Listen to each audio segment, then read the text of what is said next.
All right, ladies and gentlemen, this is a really, really big deal. We've got John Ray, the attorney who started out representing Shannan Gilbert's family in the Long Island serial killer case, Gilgo Beach. If you have watched any documentary whatsoever, whether it's Gone Girls on Netflix or The Killing Season on A&E or Prime, you already know John Ray. You've seen John Ray's face. He's all over this. He is larger than life. I have been excited to get a chance to talk to you, John. I'm looking forward to picking your brain a little bit and having you educate our audience about the differences between prosecutors and defenders and, victims advocates and stuff like that. So first of all, John, I want to say thank you so much. I couldn't even cover your whole career, which has spanned a lot, right? I can't cover it and do it justice. So I'll try to do that in an intro, but go ahead and maybe, tell us a little bit about yourself and your career, and then we'll get started with some good questions. I'm a small practitioner that has many, many cases and have had many, many cases on a national scope or international scope for many years. My very first case when I opened my practice the day I came out of law school, and got admitted to the bar finally. When it usually takes 9 months for that to happen. When I opened my practice, very first day, I had a significant public case where I had sued the Ayatollah Khomeini from Iran after he had taken over in the Iranian Revolution in 1979, and I sued him in 1983, I believe it was. Wow. Yeah, and I sued the Mustazafan Foundation, which owned the building in Rockefeller Plaza in New York City. And Wow.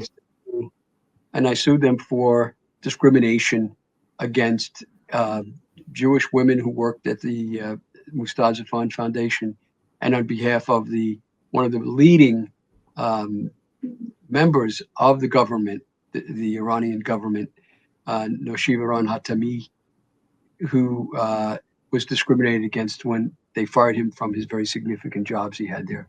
So I took on a case right away. And parallel to that case, I also I started with a case involving Dick Schaap, who was a famous sports announcer. And I represented his wife in a battle with the landlord in her penthouse in New York City. And so Liz Smith, the famous columnist, covered that case. And that's how I began. And ever since then, I've had those kind of cases coming in one after the other over the course of 40. Now I'm in my 43rd year. So I didn't pick these on purpose. They came to me. Hatemi came to me in the dead of night. And Madeline Schaap found me out from a person that I represented right when I started. And she called me up, and there I was. So it's funny because you're larger than life. I tell you, like, and for you to start out with big cases, and it seems like all you do is just get into the center of big things. It's pretty impressive. And I watch you, I go, that guy's got balls of steel. Like, I literally, you say some stuff, and I'm just like, how does that guy get the nerve? But I guess you started out trial by fire and just kept going with it. So I did, and I knew nothing about the law. I didn't even know when I went into the landlord-tenant court. I had no idea what the word application even meant, and I just threw myself in and learned from the bottom up. That's what I did. That's great. So, it's funny. I've been lucky enough since I started YouTube, and I haven't been doing true crime too long, but I've kind of befriended a couple of attorneys, and a couple of the attorneys that are coming on my show, they're defense attorneys, criminal defense attorneys. And you spent some time, obviously considerable time in criminal defense, but I wanted you to kind of like help, because I think for me, it was important when I'm talking legal documents and and I'm not a lawyer, so I don't know anything. I talk a little over my head, but when I'm breaking down legal documents, and sometimes I have attorneys on, we're always looking from the prosecution and what their strategy is, and the defense and what their strategy is. Can you explain to us how your role is as a victim's advocate? Is that the right way to kind of refer to you in this case, around Gilgo Beach, is kind of the victim's advocate's role, and how does that differ from prosecutors and defenders in this case? Yeah, I think that's a fair characterization. It differs only in that our stake in the game, my stake in particular in the game, and it's more than a game, by the way. Sure. That's just an expression, but is discrete from both sides. You know, the prosecution is limited to the evidence garnered for him or her by the police department. He's, you know, they can do their own investigation. They even have a unit to do that, but it's not on the scope that the police would have.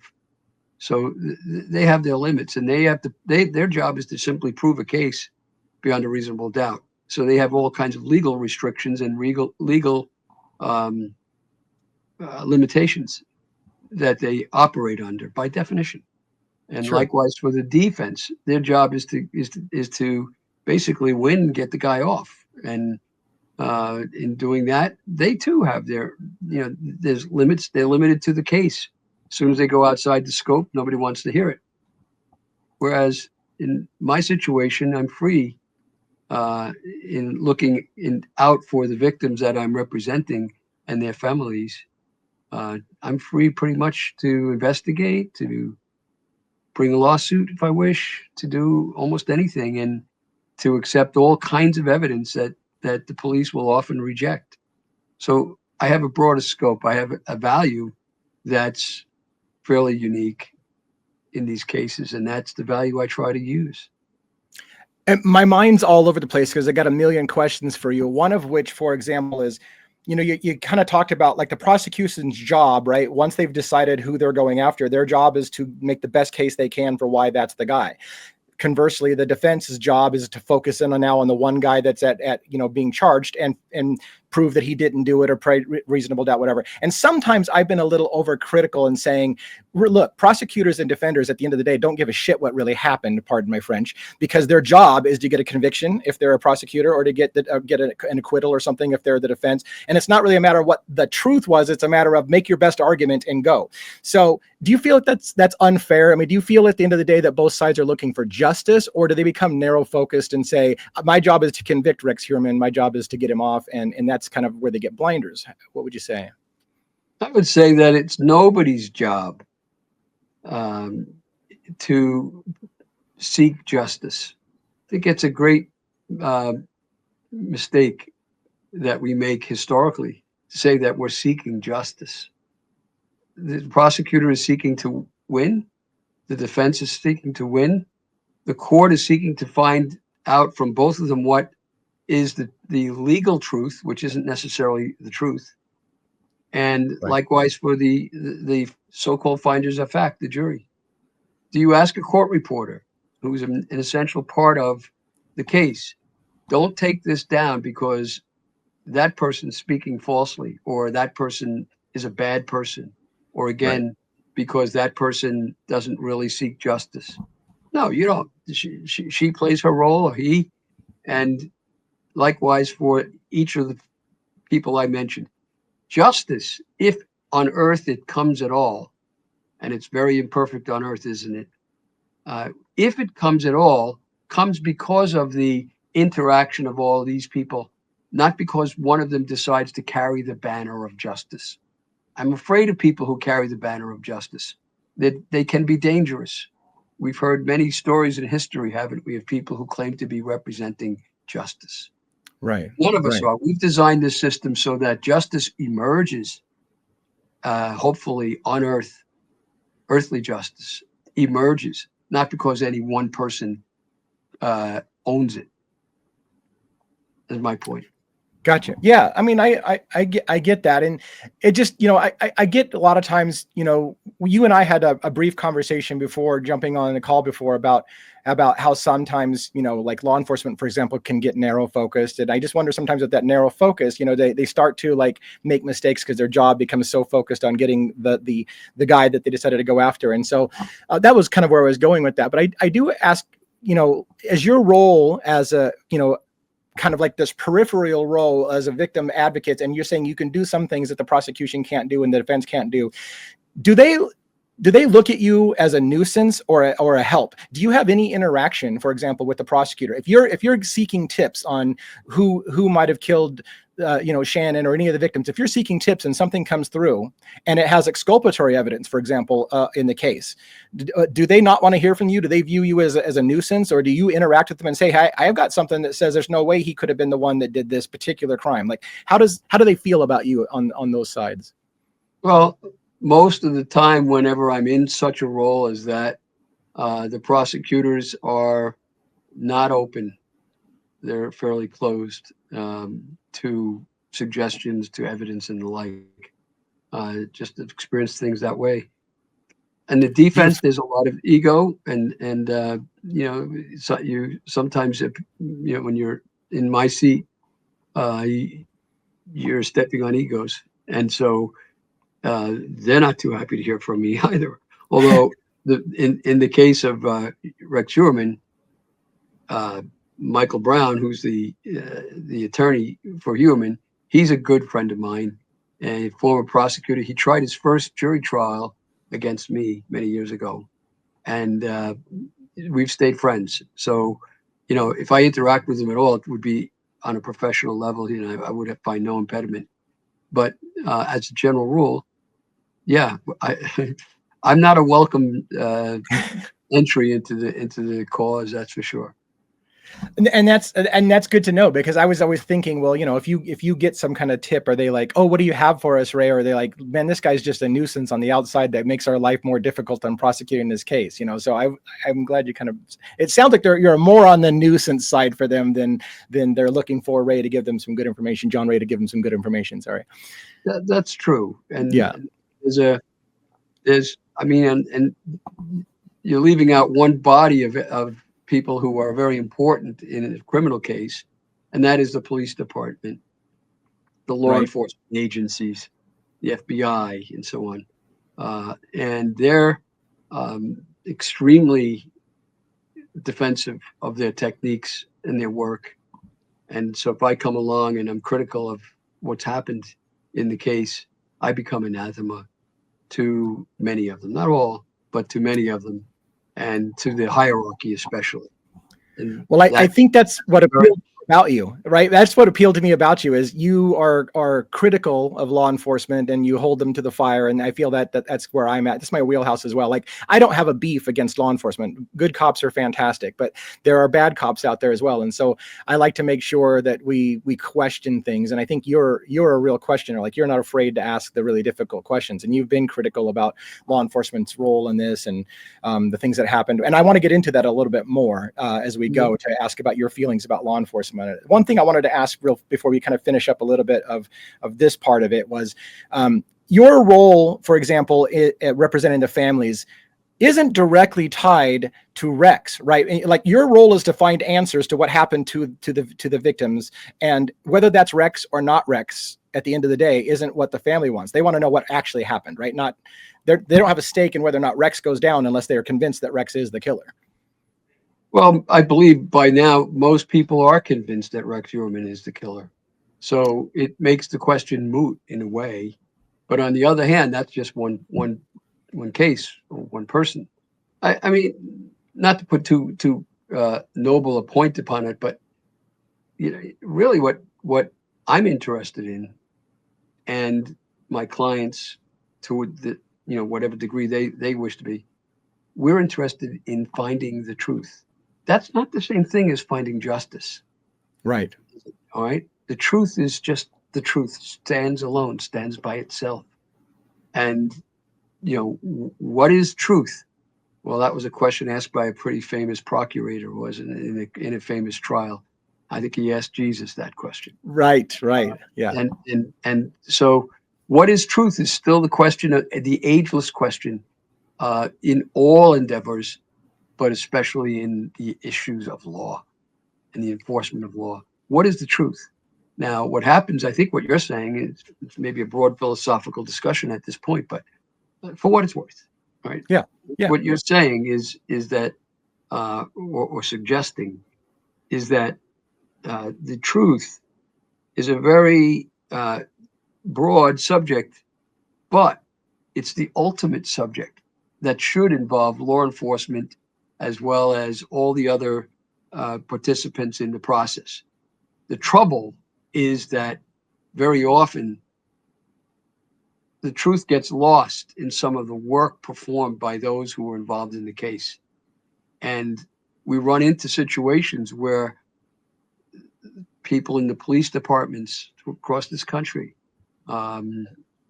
they get involved in their work, they become committed to a theory, and they cease to pursue the truth, and instead they pursue a goal. Convict this guy or that guy. And that's why that's why we have appeals. Right. That's why people who were innocent sat in jail and then got out. Right. Precisely because of that.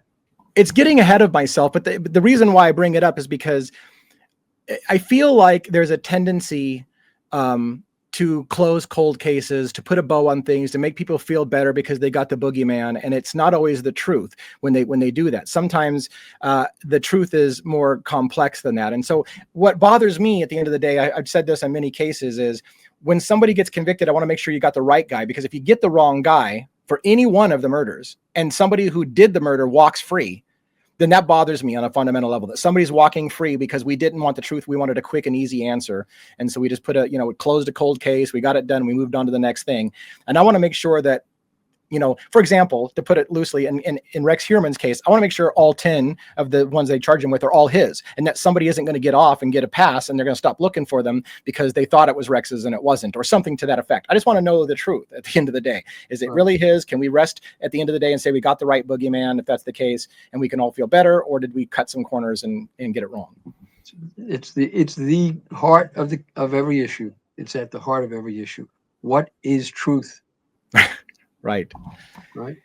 So in Shannan Gilbert's case, there's one thing that really bothered me. So in 2010, I think she went missing, right? In 2011, I think the family and you made an arrangement to acquire you. And whether you want to tell us the details about whether they reached out to you or reached out to them or how that happened doesn't matter. But I want to know is, it seemed to me that her death was officially ruled an accident, right? She either drowned or she hypothermia or some kind of case like that. And yet, if I read it right, it took nearly 4 years for us to get 911 calls and transcripts for the family to know what happened. And there's two questions I have about it. One, why did it take so long? If it's not an open case, so they can't pull the maneuver of, well, this is an ongoing investigation. If they've ruled it an accident or whatever, then it can't be an ongoing investigation. So one, why did it take so long? And maybe I'm wrong, so correct me on that too. How long did it take, and why did it take that long? And then the last question would be, why is it that I read, and maybe I'm wrong, that they basically only allowed you to review that on behalf of the family? Like, it wasn't like something that the public could have requested, like a Freedom of Information Act or a FOIA, kind of request. Why couldn't the public have gotten the same thing you did? Why did they only allow you to look? So clarify for me the timeline on the 911 call, how long it took you to get it, and why you were special in that role and all that. The answer is difficult to encompass and encapsulize, because so much occurred in relation to the case of Shannan Gilbert, and discreetly the obtaining of the evidence, including the 911 tape. So what really happens is the police department announces before I come into the case, the Suffolk County Police Department officially announces that Shannon very likely drowned. And in fact, they committed to the fact that she did drown, and they hadn't found the body. Mary Gilbert, who was Shannon's mother, was not convinced that the police were doing their job. And that was so because she had run into roadblock after roadblock on trying to get the police to fully assist her and her family in finding Shannon. And she began to believe, and rightly so, I think, that the police were purposely ignoring her, avoiding her, and not seeking the truth. So that's when she turned to me. I took on her case in just a few days after Shannon's remains were found in the Oak Beach Marsh in 2011 in December. And I became her lawyer, and we held a press conference immediately at Oak Beach parking lot. And the purpose of the conference was onefold, and that was to demand that the police step down from a poorly done investigation and ask for the FBI to step in. We were ignored.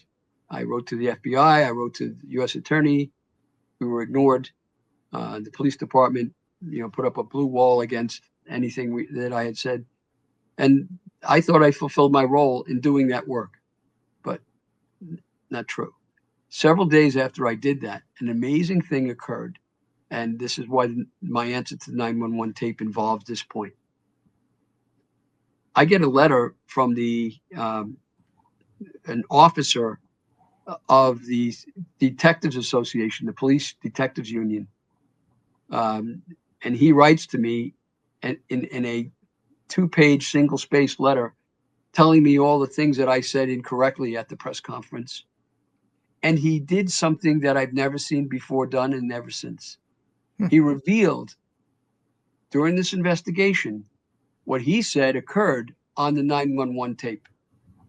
And and he spelled it out in this letter. And it's shocking because it's an ongoing investigation. Right. I couldn't do that. And he wrote me on police union stationery, not on police department stationery, which was also bizarre. And when I got this, but it's bizarre for even to hear from a policeman saying, "Hey, your press conference was wrong. You made this mistake and that mistake." So he went into it and he said, in sum and substance, he said, nobody was upset on the 911 tape. Nobody was upset that night. Nobody was about to be murdered. There was no excitement. Shannon was not excited. Brewer was not excited. There was none of that. And I'm all wet, basically, in claiming otherwise.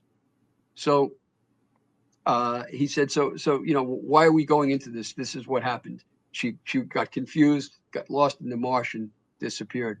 That's it. Well, after I got that letter, I still said did nothing except talk to Mary. It wasn't going to do anything more. But then the police went and published that letter in Newsday, in the letter section with the big black. Newsday took it and published it at their request. I didn't send it to Newsday. They did. Why? When did you ever hear of a police department doing that? And that's what I'm saying. Why? I mean, what you got a theory about why they did it that way? There's something wrong, something gravely wrong here with the way this investigation has been conducted from the start and until now. There's something gravely wrong. Now, I don't want to pull rank. Rank is a form of fallacy. I've been around more years than you, therefore I'm right. That's not true. But there is something to be said for experience. And, I've had many investigations I've been involved with. I've had involvement in well over 30 some odd homicides in one form or another in my lifetime. And I do, litigation. I'm, not just a criminal defense attorney. I do an enormous amount of litigation, civil litigation. So I'm involved in investigation a lot. And I've never seen anything like this with the police department doing that.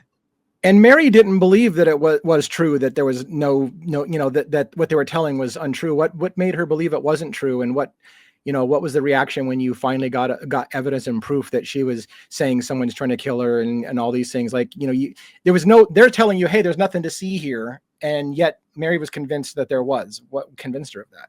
Just a gut feeling, or? Well, no, there were actual events that occurred that convinced Mary of this. When she first went looking for her daughter, the police officers at the precinct laughed her off and said, "Don't worry, she's a prostitute. She'll turn up." Good Lord. They brushed her off. They just had no interest in talking to her. That was right away. So she experienced that immediately. Then only a day and a half after Shannon disappeared, she gets a call from Dr. Peter Hackett, who is a former police surgeon of Suffolk County and identifies himself and brags about that as such. And Dr. Hackett calls her out of the blue. She lived up in Ellenville, New York, upstate. He's in Suffolk County in Oak Beach.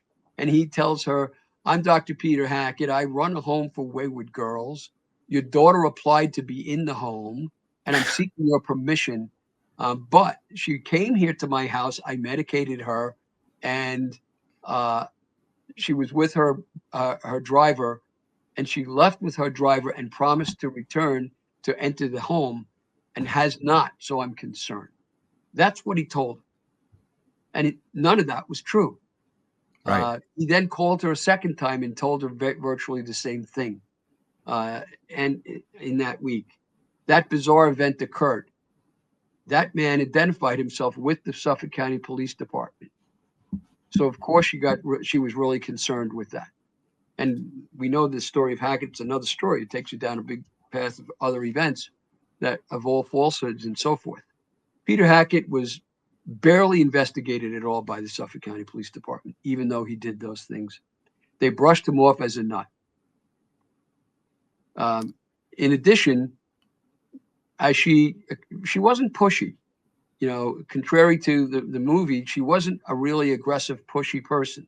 She was delicate and dignified, actually. And so she would go along with the police and, can you help me out kind of approach, what's new, that sort of thing. And she wasn't getting the cooperation she expected. So the investigation wasn't moving forward very well, if at all. And so the police department then, knowing that she believed that Peter Hackett was the killer, because there are other things she did. She toured Oak Beach with the family and so on. She believed that Peter Hackett was responsible for Shannon's death. She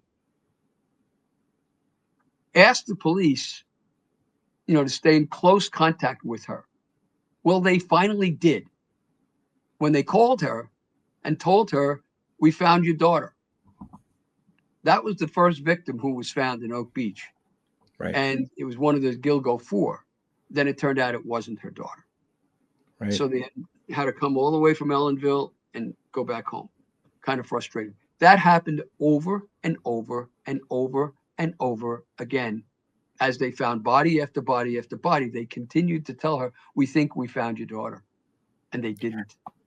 All right. So I have to ask you, didn't Shannon have like a titanium jaw or something unique that would have made them identify? And why did they jump to the gun and tell a mother that they found her daughter if they could have quickly ruled out that it wasn't her? I don't know why they did some of the things they did. I have no idea in God's name why they claimed she drowned when they had absolutely no evidence of it whatsoever. Zero. They didn't even know where she was. Right. So these things don't make sense unless you start to know some of the other facts, and they start to come together and you say there's something gravely wrong here. All right. Well, what happens is when Shannon finally is located, they have the chutzpah to bring her down from Ellenville in the rain and take her up on the top of a roof of a house to point out in Oak Beach. The house was in Oak Beach on the in the marsh. That's where her body was found, right down there. The chutzpah is not that. The chutzpah was taking her up onto this 20-some-odd foot roof deck and do this because it was Dr. Peter Hackett's home. Oh my gosh. And she's already told them she thinks he's the killer. Oh my gosh. They use his home to identify the spot where where Shannon is found. It's outrageous. And, right. And of course, when that happened, mind you, she's completely paralyzed by all this. All this occurs before I get into the case, but she's now solidly convinced that the police are thwarting this case on purpose. Let me get this clear. They knew that she suspected Hackett when they took her up on top of his house to look, right? She herself insisted that Hackett was a suspect. It's almost like I don't want to go too crazy, but it's almost like they're screwing with her to take her to the guy's house that she suspects and say, "Hey, look, we can see where your daughter's body is from this guy's house." Like, I can't even imagine that. Yeah. Well, myself. That's what happened. That's crazy. Yeah. And, to make their investigation of Hackett was so thin, it was ludicrous.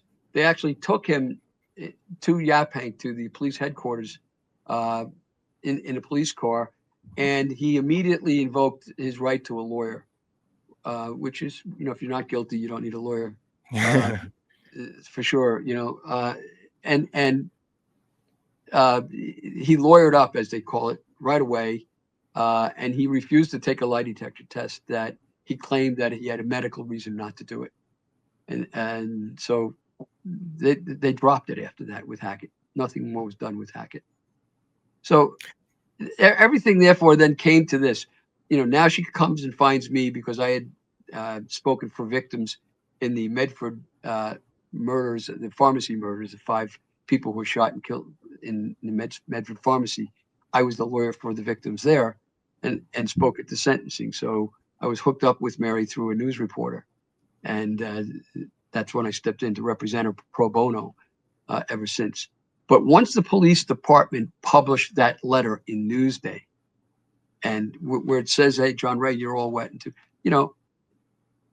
I got my back up and said, I've never seen this before, and they're attacking me, and I haven't done anything except ask for a press conference, and I know very little about the case at that point. But I said, I'm not going to stand for this, and I got my Irish up, and you pick on an Irishman, you expect him to fight back, don't you? So it got personal. It got personal for you. Indeed, Yeah. Exactly is what happened. And so from there, other odd things happened. But when we went to the autopsy meeting with the medical examiner, who's not connected to the police department, allegedly, okay? Yeah. There were 3 homicide detectives present at the meeting with their arms folded, sitting on folding chairs. And every time I asked a question of any poignancy, the assistant medical examiner, Dr. Sims-Childs, would get out of her chair, go over, whisper to the police, come back and answer the question. Oh my gosh. That's unheard of in a medical examiner's autopsy meeting. Unheard of. And at that meeting, for the first time, we learned from Dr. Sims-Child that there was shouting, there was fighting, the people were upset on the 911 tape. She admitted that to us. So directly contrary to what this letter that had been sent by the police department's representative to the public said, directly contradictory. So something's wrong with this picture.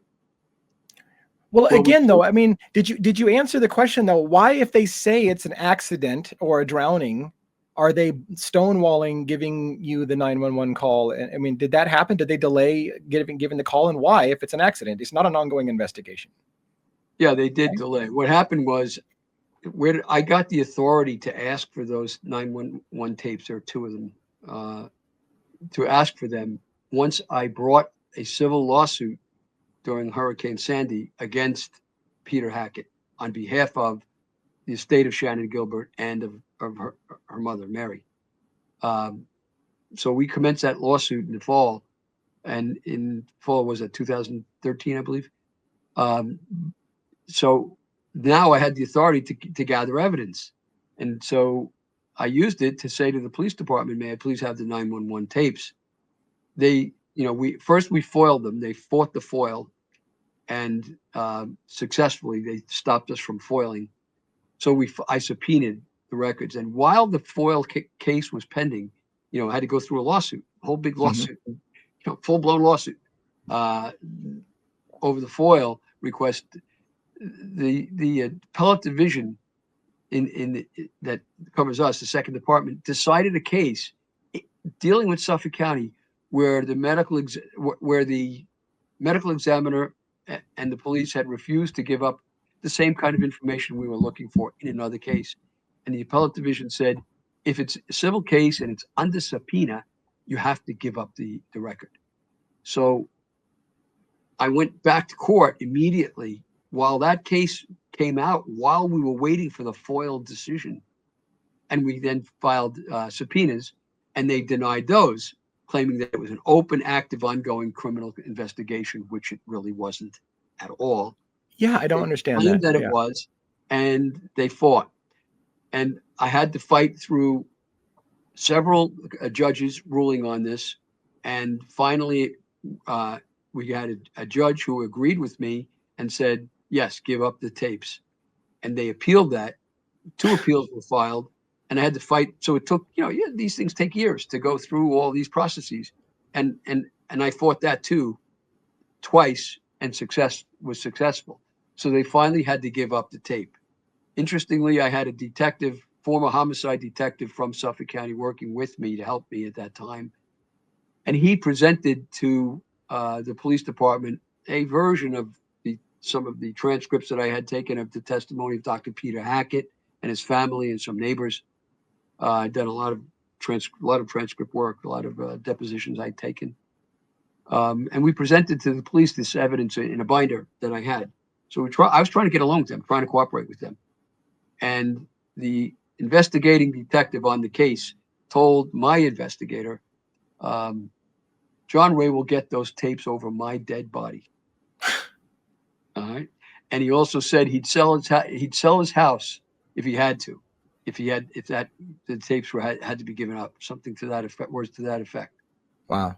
So when he showed up at my office, I believe it was on a Saturday, figuring I wouldn't be there, I guess, but I was. I got there right away. I had to walk over his dead body, but he was still alive. So I actually had a cordial conversation with the fellow, and I've actually made friends with him over the course of years. But that's the way it was. So they really didn't want to give up those tapes. And when they finally did, they got a restriction imposed by the court that I could have the tapes and I could use them for my purposes, but I couldn't publicize them. I wasn't allowed to make public.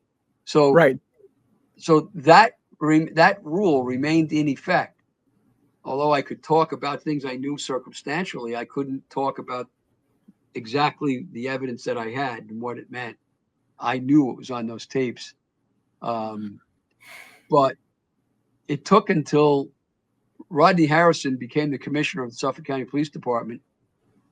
And he, in 2022, came to my office, called me and said, hey, let's work together.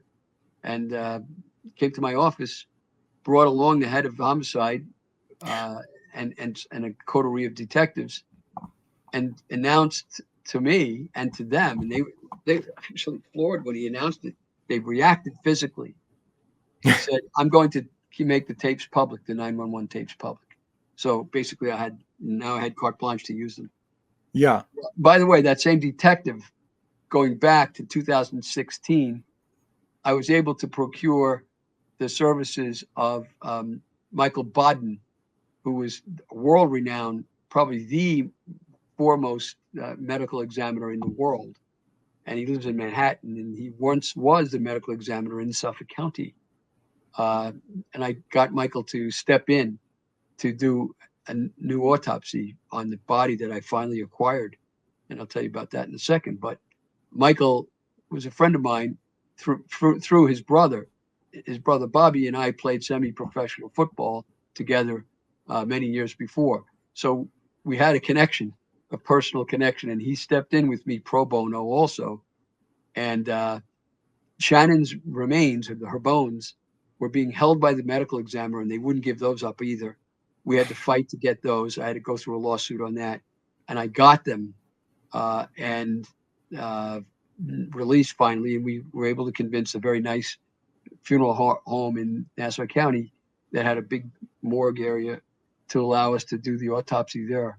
And we did that. When Michael Bodden concluded that Shannon did not die of natural causes and that her death was consistent with homicide, that was his statement, we held a press conference. Both via strangulation, right? Wasn't the indication that a bone in the neck had been broken that indicated strangulation, or? Yeah, the hyoid bone in the neck, which is a U-shaped bone, has horns on the end of it. Actually, two horns. It's a horn here and a horn here, and then on the end of the horns there are horns in turn. Those horns the horns were missing, and the other horns, the main horns, one end of them was roughed up and broken. So, and there was a hole in the middle, drill right, if you will, right center in the middle of almost a circular. When I say drill, I don't mean literally, right? But it's a hole right in the center of the bone that went all the way through. And because that bone was broken, Michael concluded that the death was very likely by strangulation and certainly consistent with homicide. So he took into account other circumstances as well. once we had that press conference, I was called by that chief of homicide. He called me on a Thursday evening, and he said, "Let's work together." And I said, "Great." And I've never had an axe to grind with you guys. I like cops, and I'm highly respectful regarding them. I've cross-examined them many times in other cases, and I've nothing but admiration for the police department as a rule, and for particular police officers. So let's work. He's promised to call me, never called me. I called back several times, he never called me. Now he showed up with Rodney Harrison in my office, and I asked him point blank, how was it that you concluded that Shannan Gilbert had drowned? And he just shook his head.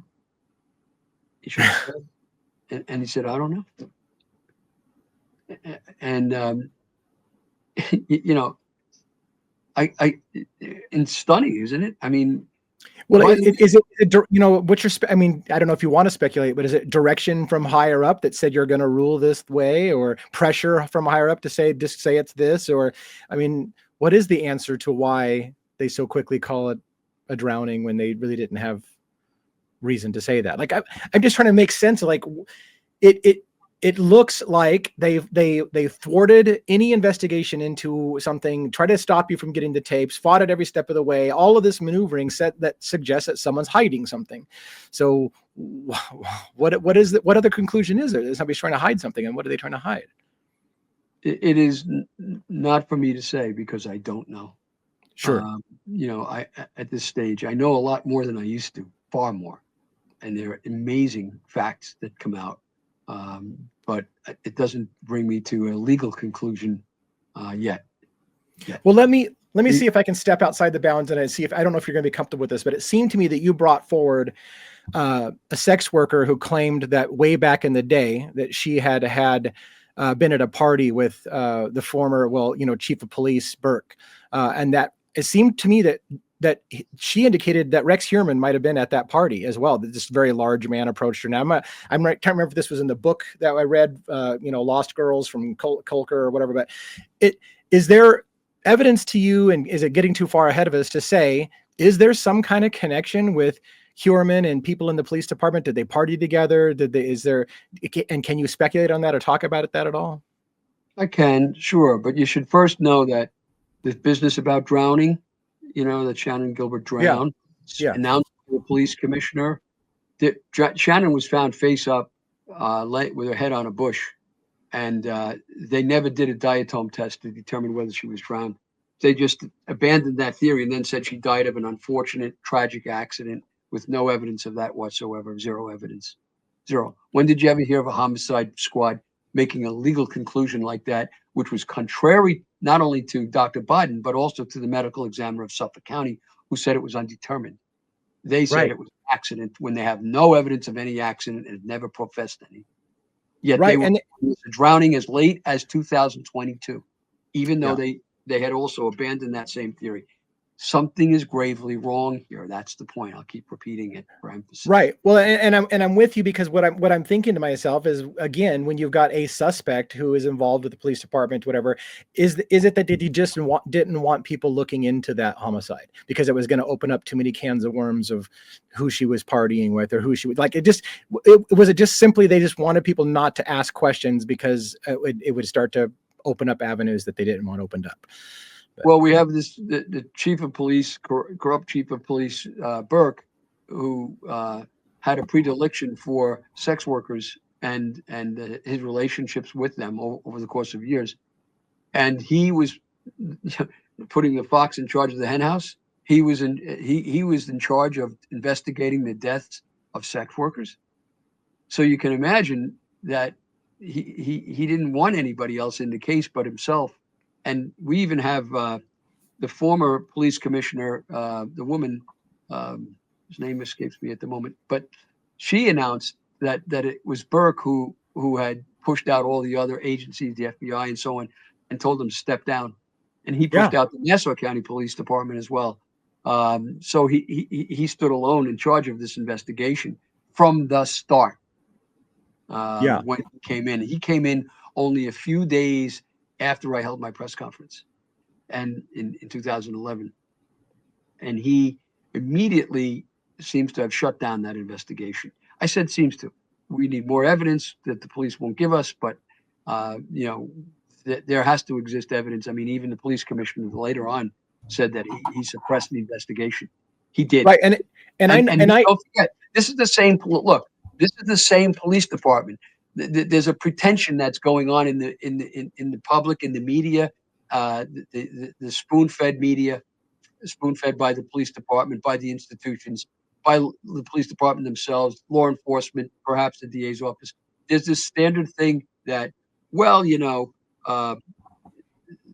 is all just about a lone killer, and nothing else is involved. Nothing else makes any sense. We'll just leave it alone, and we're only going to focus on the prosecution of Rex Heuermann.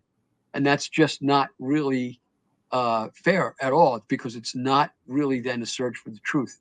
There's a greater truth than that Rex Heuermann did this. I digressed a little from your question, but well, and I'm doing the same, because so it's fair, because as we get into it, again, it leads to the question: was there law enforcement way back in the day, like the indications that James Burke or Jimmy Burke used to like to hang out with prostitutes or do drugs even with them? There's some crazy allegations out there that maybe he even liked getting a little rough with the women. Could he have accidentally gone too far at some point and wanted to not have an investigation? He dismantled, it looked like, the FBI task force. He came in and basically dismantled the task force into looking into the Gilgo Beach killer. He seemed like he told the FBI he doesn't want them involved. And my first thought was, why are you dismantling the task force? What are you trying to cover up? And I've been trying to make heads or tails of that from the very beginning, that it felt like he's got too many connections. And was he trying to hide a friend? Was he trying to hide himself? Was he trying to hide that they knew Rex Heuermann, that there's a past with them? I don't know. Burke is certainly involved in some way in sex work and sex workers, and alive or dead. He's involved in it. He can't be ignored and denied and left out of the equation like they're trying to do. And remember, this is the same police department today that existed in 2011. There's been no, that was then, this is now. We've got a totally new reformed police department. Tell me how, where, when did that happen? That didn't happen. It's the same police department. Some of them are direct heirs, so to speak, of the Burke regime, and were appointed by Burke in their higher positions. It's the same police department. Do you think? That says a lot, because the police department itself is the ones who investigated these cases in the way they have, and have ignored certain evidence. I'll give you an example that is not known to the public very much at all at this time. Awesome. Contrary to the police department's claim that Michael Pack, the driver, was innocent of all wrongdoing here, and should not be a suspect, nor should Joe Brewer, the John, and that Shannon was just on a $300 a night trick where she went from Manhattan all the way to Oak Beach with Pack as the driver, and he would get a cut of that money. The absurdity of that theory, it speaks for itself. But contrary to that, I have learned, and I have evidence, that in fact Shannan Gilbert worked for a very large, powerful organization that sold its girls through a group called Lace Party Girls, all across the United States. And their head was a guy named Joseph Ruiz. He worked out of Jersey City. Remember, Shannon was living in Jersey City. And they worked out of a building on Sherman Avenue. And their little gig was that they came up with a clever move. Instead of the traditional situation where the John says, to the girl, come and I'll give you cocaine, we'll party together, and he provides the cocaine and he pays for it. They came up with a clever idea. They had the girls deliver the cocaine. The girls brought the cocaine. So the cost of the night was much more expensive. And Shannan Gilbert was, and I spoke to sex workers who actually worked with her in that organization, and I also have documentary evidence. Shannan Gilbert was a $2,500 to $5,000 a night person, and for a single gig. And Wow. if you represent sex workers like I have, and I represented the sex worker who had the long-term relationship with Burke, and Loretta Rickenbacker, by the way, with whom he had a child, and I was her lawyer later on. Wow. Wow. You've been through some crazy stuff. Yeah. So having as many sex workers that I've had to deal with and interview and so on, one thing is true: they don't go to trysts without first being paid. No money, but tiny bit of money was found in Shannon's wallet. Brewer claims it was $300, and he claims he never paid it. And she spent over 3 hours. We also know from any sex worker will tell you, when the man ejaculates, the gig is over. That's the end of it. Right. Okay. So she spent over 3 hours with Brewer that night, allegedly spent with Brewer. It's not that happened. Wasn't the story the Brewer found her unattractive relatively early and decided to, I don't want to go down this road, and kicked her out? I thought that was the story, that it was kind of over very quickly. She showed up and he's like, yeah, she's not my thing. Go away. Brewer has told 3 different stories on that. So which one do you like? That came from Brewer, that story. Right. Right. But he's not telling the truth. Sure. And in fact, as to this organization, you paid them in advance for their girls. You didn't get the girl to take the money, and you paid by credit card. They had a whole system set up, right? And there was a dump place on Horace Harding Boulevard, off of the expressway in Queens. We would go to give the organization, if the girl got anything at all money-wise, she would put it there. She wasn't, the whole thing that happened that night, the source of that night, is all screwed up. They don't have it right. It's not the truth as to what happened. Shannan Gilbert, in fact, was busted in a big bust that took place in New Jersey, along with Joseph Ruiz and several other people involved with the Lace Party girls. She was busted a few months before she disappeared, and she was indicted, and she was a cooperating witness in the indictment. When did you ever hear of the police department not searching for a cooperating witness who disappeared? Right. It's heard of. But that happened. And I have the evidence of that. That happened. And I've I've verbally interviewed as well people involved in that. Shannan Gilbert was under indictment at that time, the night she disappeared. Okay. Wow. No way she would have gone to a tryst in Oak Beach for $300. She was worth a lot more money than that. She was one of their top earners.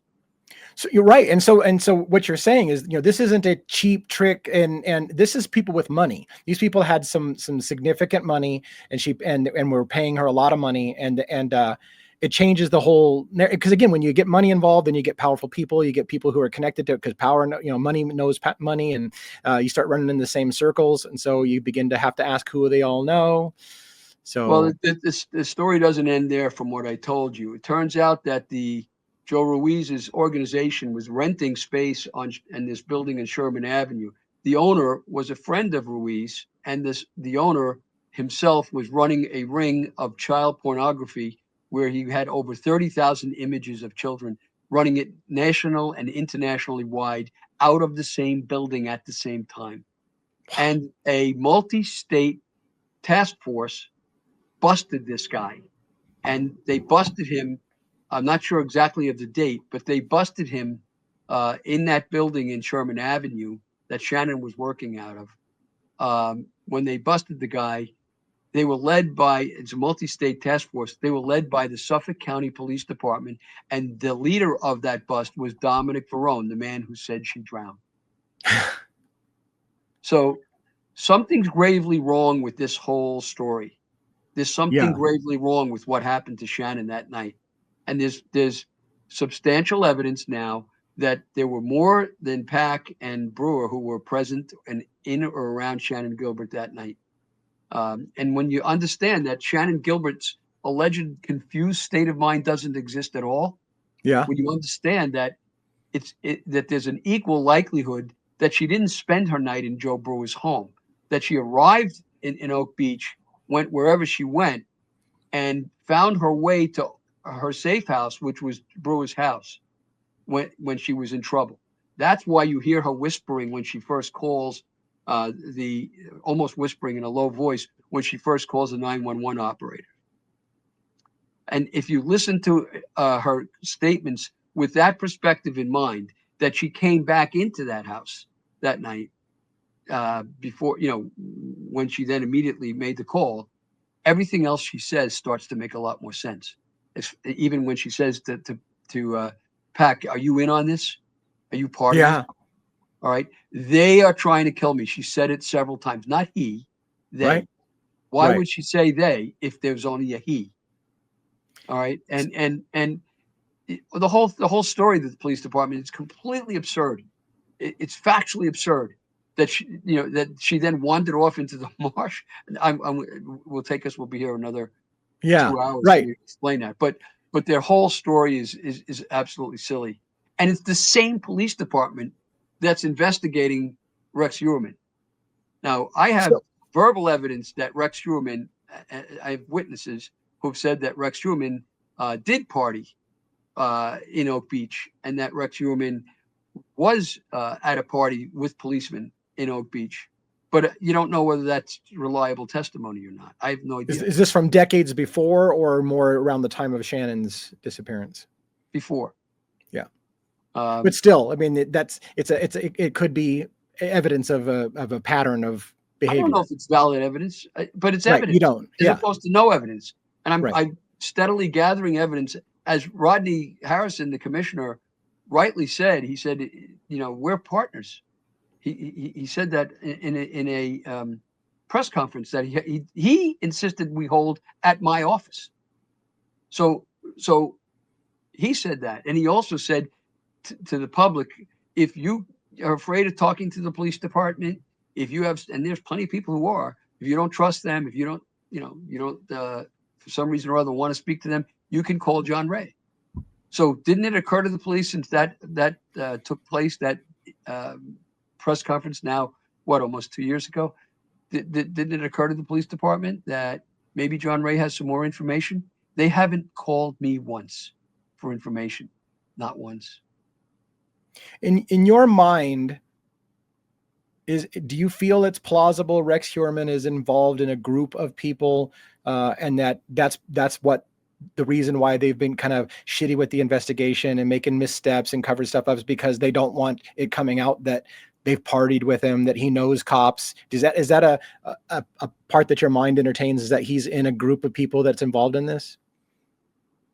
I wouldn't necessarily conclude that he was in a group of people, including police and that sort of thing. That's speculation. It's reasonable speculation, but it's speculation. I have eyewitnesses who have told me, of the three of them now, who have told me, maybe more, three of them that I remember, that told me that Rex Heuermann, in one case, a very credible witness who Rodney interviewed himself for over almost 2 hours with me in New York City, that she spent the night picking up, she was a taxi driver who picked up Shannan Gilbert running away from Rex Heuermann in the motel, the Sable Motor Lodge or Motor Inn. And there's also others who said that Rex Heuermann was at parties in Oak Beach. Now, I don't know if they're true. I mean, there's a lot of circumstantial evidence that connects him to Oak Beach. I mean, the dumping of the bodies takes place right next to Oak Beach. Yeah. Gilgo's the next beach over, basically, not far. And Rex Heuermann was a duck hunter, and there are many duck hunters in Oak Beach. They belong to clubs. There's a hunting club he belonged to. There's the hunting club in Oak Beach. Did he belong to them? I don't know yet. But there are other people who say they saw Rex Heuermann in Oak Beach who've come forward to me. So, are they trustworthy witnesses? No, not because they're lying, but because they haven't been confirmed. haven't been corroborated. So Right. they may be telling the truth, but I don't really know that.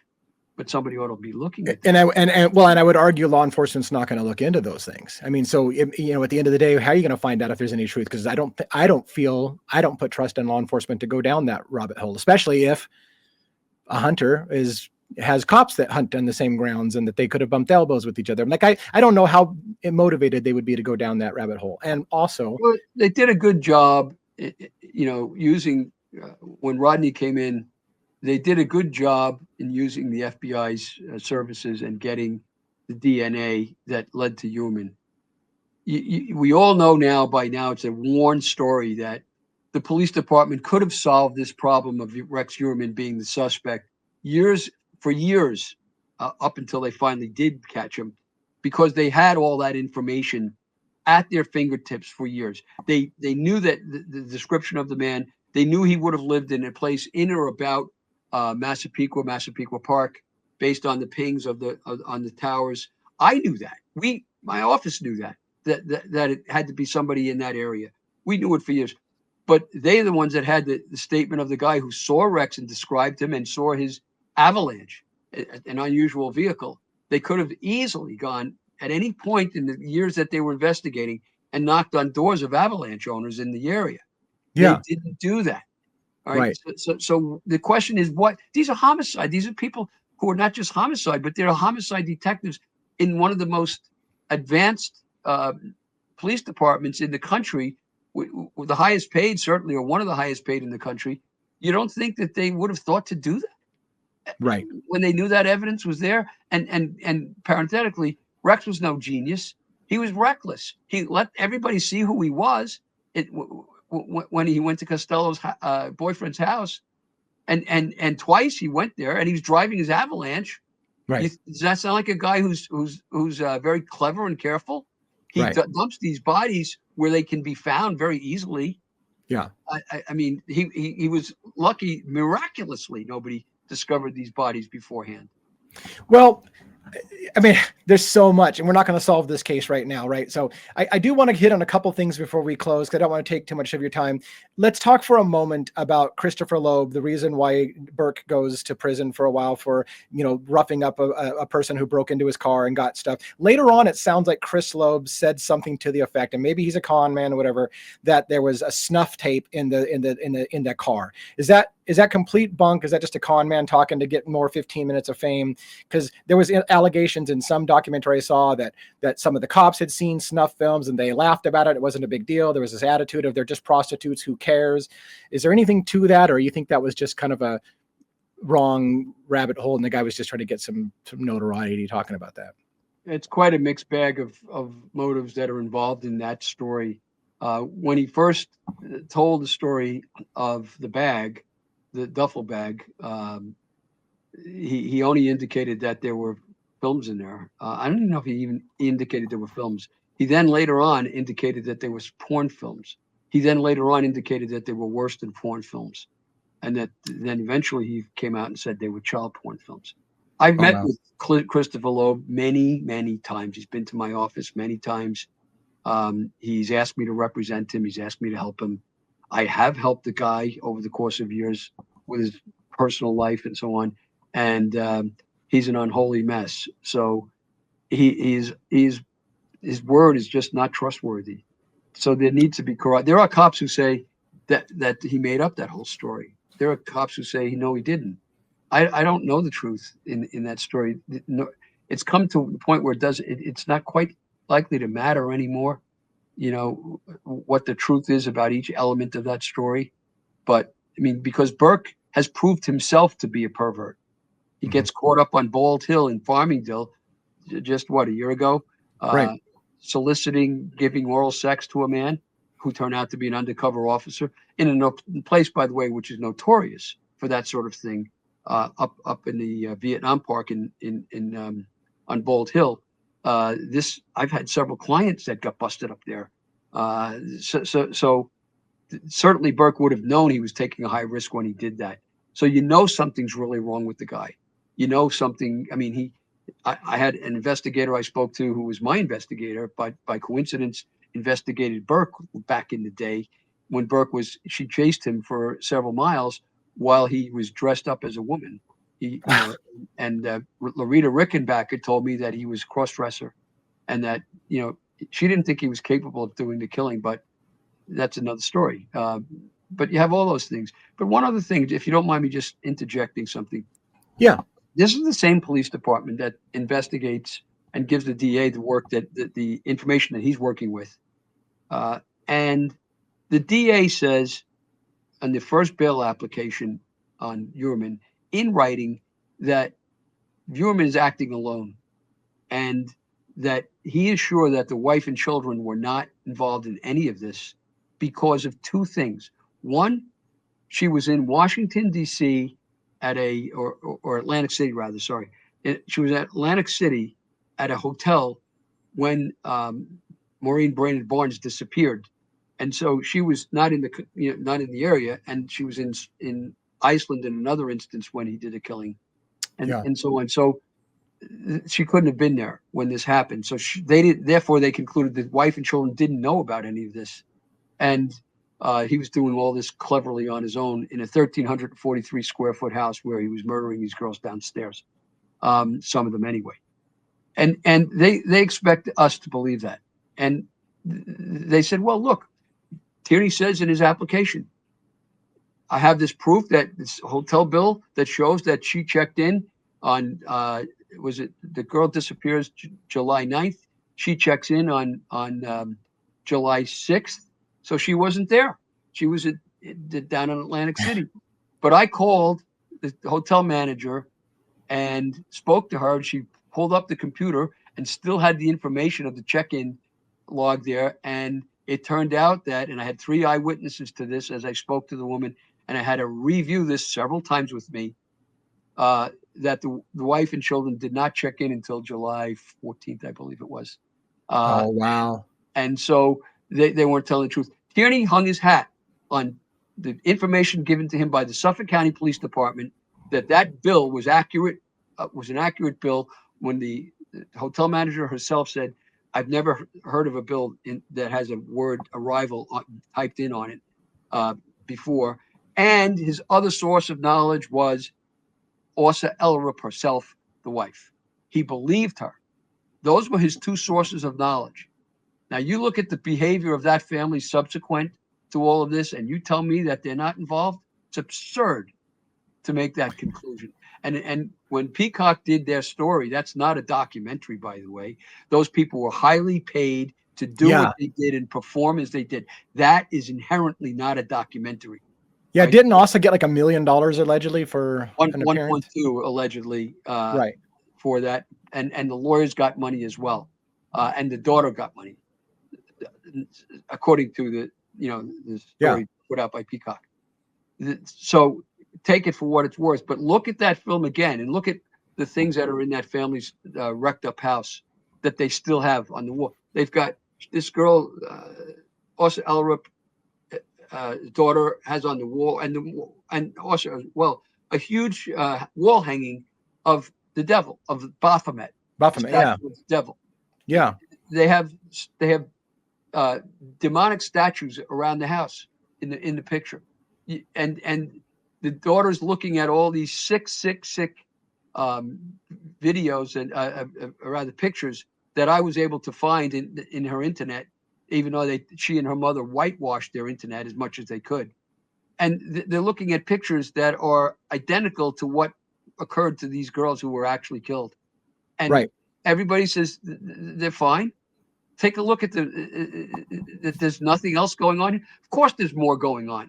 The going on needs to be investigated. That's the problem. It's not about whether I conclude that they're involved in some satanic cult or not. That's irrelevant. Right. They may not be. They may be. Right. But they certainly reasonably may be. And if they are, they may be connected. That we've seen other cults that are connected to many other serial killers in the United States. Start with Charles Manson. And don't you think, therefore, it should be investigated? That's I keep saying from day one when I got into this case for Mary Gilbert, there needs to be a clean, clear, professional investigation. That has never occurred to this day.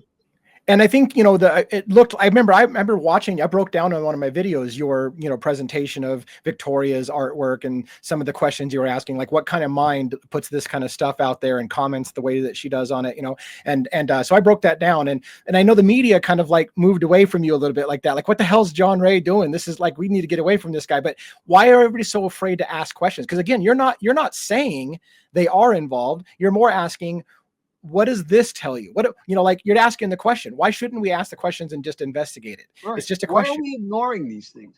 Why are they being ignored when they're there? What is this? These people aren't who they say they are.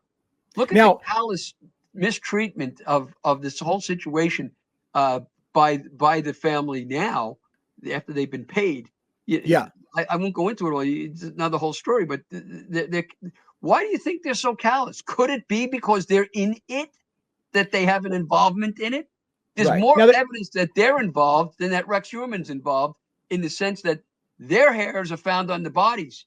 Yes. Right. And that's where I was going to go. Is like on the skulls of two of those bodies. How unusual is that? Right. I'm with you. And I thought the same thing when the DNA of the mother and the daughter is found at the crime scene, and the answer is, well, it's just transfer DNA. It came from the house, without asking, is there a possible other question?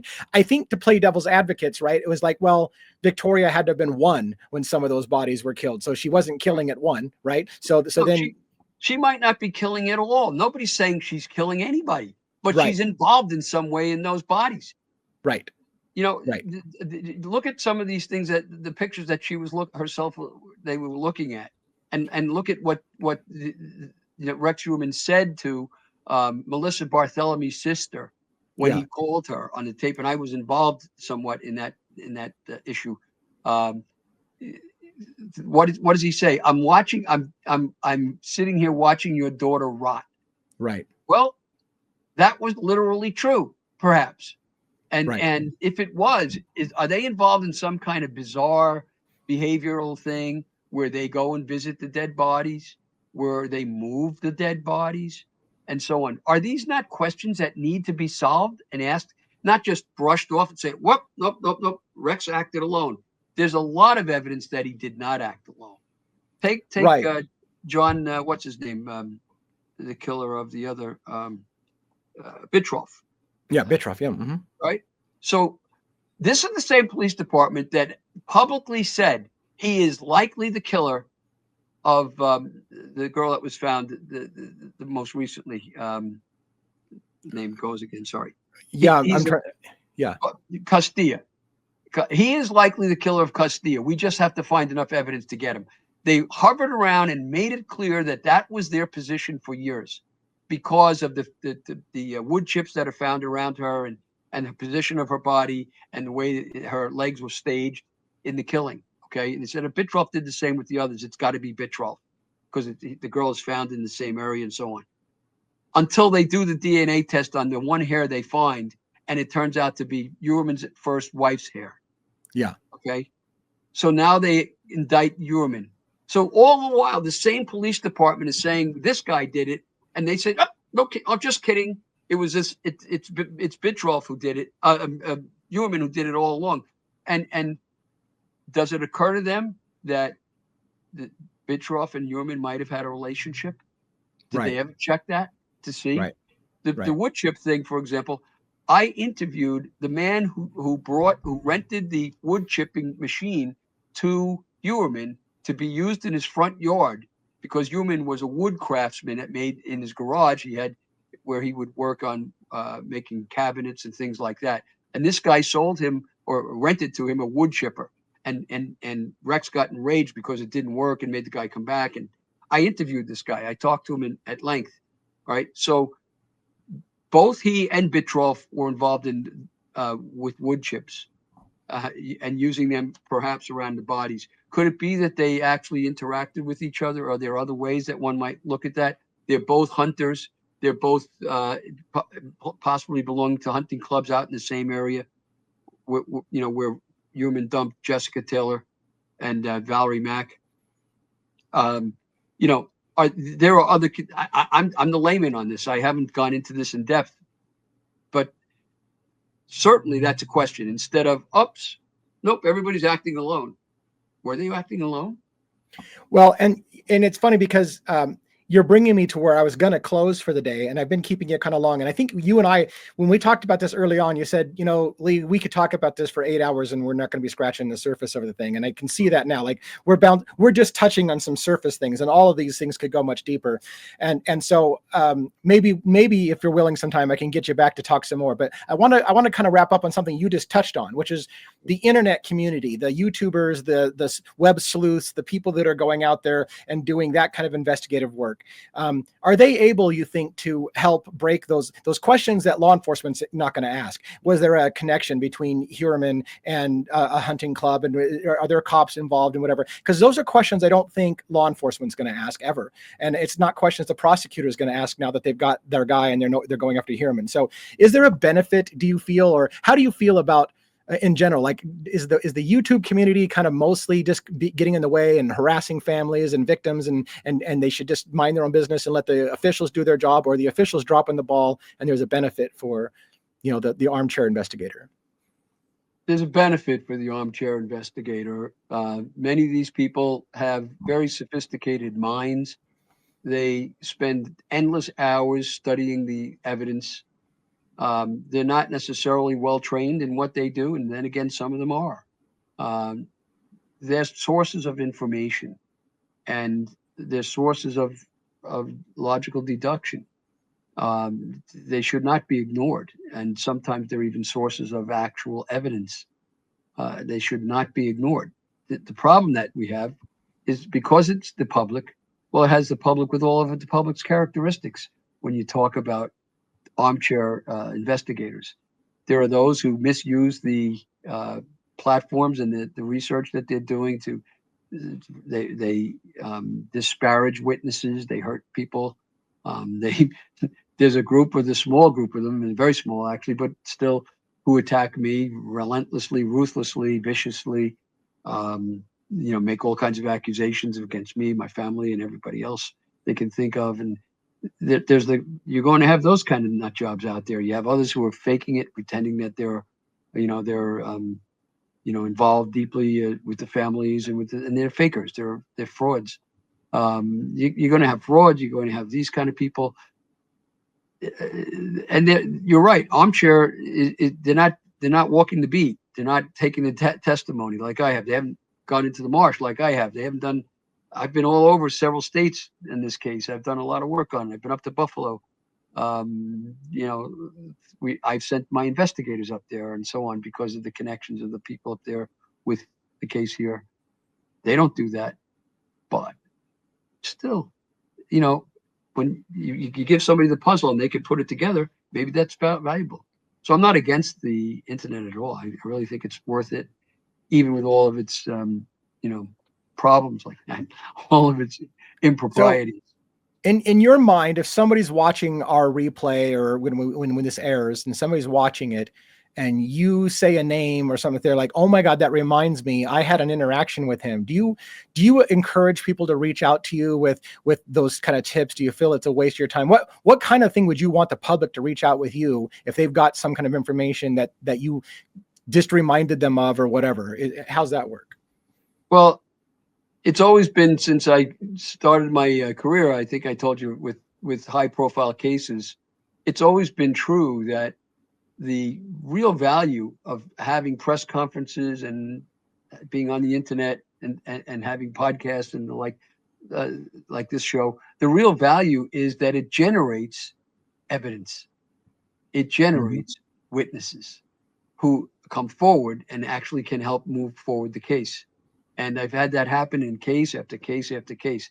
So, the accusation, well, you like this, you like the limelight, you like the bright lights of Hollywood and all that. Sure. I haven't made a penny on this case, by the way. I haven't written anything, no movies or anything of that sort. But